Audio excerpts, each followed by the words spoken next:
نحمده ونصلي ونسلم على رسوله الكريم اما بعد فاعوذ بالله من الشيطان الرجيم بسم الله الرحمن الرحيم قال تبارك وتعالى في القرآن المجيد والفرقان الحميد الذين إن مكناهم في الأرض أقاموا الصلاة وآتوا الزكاة وأمروا بالمعروف ونهوا عن المنكر ولله عاقبة الأمور صدق الله العظيم۔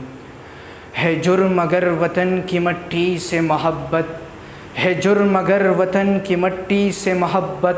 تو یہ جرم سدا میرے حسابوں میں رہے گا۔ محترم سامعین، ملک پاکستان کی آزادی کے حوالے سے میں آپ کو بتانا چاہتا ہوں کہ آزادی کی تقسیم کس طرح ہے۔ تو آزادی کی دو قسمیں ہیں اور وہ دو نعمتوں پر تقسیم ہے۔ پہلی قسم نعمت شخصی ہے اور دوسری قسم قومی سطح پر۔ جو پہلی قسم ہے نعمت شخصی، اس میں سر فہرست نعمت ایمان ہے۔ اس کے مقابلے میں چاہے پہاڑ ہوں، چاہے جاگیریں ہوں، حتیٰ کہ ملک اور وطن کی بھی کوئی حیثیت نہیں۔ اور دوسری نعمت وہ قومی سطح پر ہوتی ہے، اس میں آزاد مملکت اور پرامن خطے کا ہونا ہے۔ جیسے کہ یہ آزاد مملکت اور پرامن خطہ ہمیں ملا، تو یہ آزاد مملکت اور پرامن خطے کا مل جانا یہ یقیناً اللہ کی طرف سے بہت بڑی نعمت ہے کہ 14 اگست کے دن ہمارا یہ ملک آزاد ہوا۔ رمضان المقدس کے مہینے یعنی کہ 27ویں رات، یہ بہت بڑی نعمت سے اللہ نے ہمیں نوازا۔ لیکن اس کے لیے جو قربانیاں دی گئی تھی، بلکہ میں آپ کو یہ بتاتا چلوں کہ ہم تو اس ملک میں تب پیدا ہوئے اور تب تشریف لائے کہ جب یہ سب کچھ بن چکا تھا۔ ہاں، اگر اس کے قیام کی تاریخ دیکھے اور اس کی پیدائش کی ابتدا دیکھے تو جن لوگوں نے، جن اکابر نے، جن علماء حق نے قربانیاں دی تھی تو تب سمجھ میں آتا ہے، اور جن ماؤں، بہنوں اور بیٹیوں نے قربانیاں دی تھی، اور جو مسلم لیگ کی قیادت تھی، اور جو مولانا اشرف علی تھانوی کی دن رات کی قربانی تھی، تو یہ ان کی بدولت جو ہمیں یہ ملک ملا۔ آج ہم اس ملک میں پرامن طریقے سے رہ رہے ہیں۔ تو کیا یہ آزادی صرف اس لیے تھی کہ پاکستان کے اندر مسلم اور ہندو ایک ساتھ نہیں رہ سکتے، ایک ساتھ کاروبار نہیں کر سکتے، ایک ساتھ بیٹھ نہیں سکتے، معاملات نہیں کر سکتے، ایک ساتھ چل نہیں سکتے؟ نہیں، بلکہ یہ اس لیے آزادی کی یہ نعمت حاصل کرنی تھی کہ یہاں پر سیکولر نظام نہ ہو، بلکہ یہاں پر ہم اسلام کی بہار دیکھ سکے، بلکہ یہاں پر اسلام کی خوشبو پھیل سکے، بلکہ یہ ملک اسلامی بن جائے۔ آزادی اس لیے حاصل کرنی تھی، اور جب آزادی صرف اسلام کی بہار حاصل کرنی تھی، اسی کے لیے حاصل کرنی تھی، تو پھر ہمیں اس کے اوپر چلنا چاہیے۔ بلکہ میں آپ کو پہلی صدی کی ایک بات بتاتا ہوں اور ایک واقعے کی طرف اشارہ دیتا ہوں کہ ایک ظالم بادشاہ، جاوداد بادشاہ، اس نے 6 مسلم بچیوں کو قید میں رکھا تھا، اور جو 6 مسلم بچیوں کو قید میں رکھا تو وہ 6 مسلم بچیاں، ان کی اتنی محنت تھی کہ انہوں نے اپنی محنت اور قربانی کی بدولت ایک خط لکھا، اور وہ خط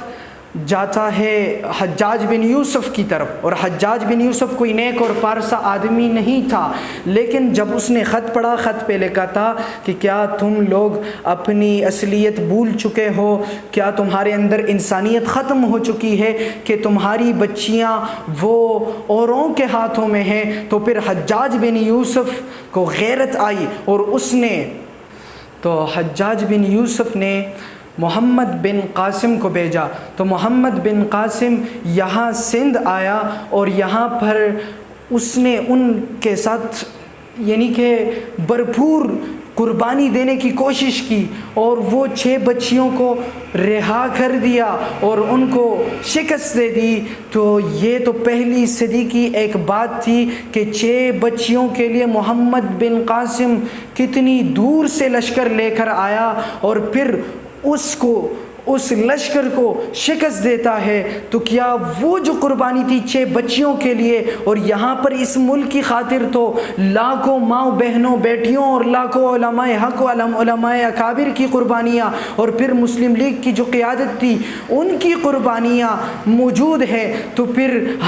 ہمیں چاہیے کہ ہم اس نعمت کی قدر کریں، اور ہم پر لازم ہے۔ اور قرآن کریم میں خود رب کریم نے یہ فرمایا کہ الذین ان مکناہم فی الارض اقاموا الصلاة وآتوا الزکاة وامروا بالمعروف ونہوا عن المنکر وللہ عاقبۃ الامور۔ تو یہ ارشاد رب کریم کا حکمران کے لیے ہے کہ حکمران کس طرح ہو، کہ زمین کے اندر اگر وہ حکمرانی کرنا چاہتا ہے تو وہ سب سے پہلے اس کے لیے یہ ہے کہ وہ نماز قائم کرے اور وہ زکوٰۃ دے، امر بالمعروف کرے اور برائیوں سے وہ روکے۔ اور یہی اللہ نے حکمران کے لیے ارشاد فرمایا قرآن کریم کے اندر، تو پھر اس کے اوپر عمل پیرا بھی ہونا چاہیے۔ اور آزادی کی نعمت کہ یہاں پر ہم آزادی کے ساتھ رہ رہے ہیں، پرسکون ماحول ہے، اور یہ جو پرامن خطہ ہمیں ملا ہے، تو لہٰذا اس پرامن خطے کے اندر جس طرح رہنا چاہیے اور جس کے لیے قربانیاں دی تھی تو اس کو ہم نہ بھولیں، بلکہ ہم اگر سیکولر نظام کی طرف صرف بڑھنا چاہتے ہیں تو پھر کیا ہم ان اکابر کی قربانیوں کو بھول نہیں رہے ہیں؟ تو جس طرح قرآن کریم میں اللہ تعالیٰ نے یہ ارشاد فرمایا، تو اس ارشاد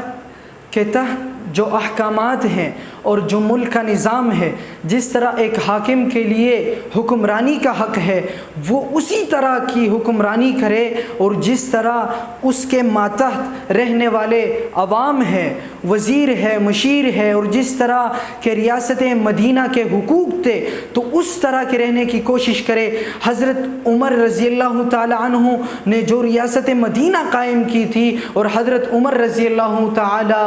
عنہ نے جو اس دور میں کلی کچہریاں لگانے کی جو ترتیب بنائی تھی کہ اس میں مشیر، وزیر، افسر اور ہر قسم کہ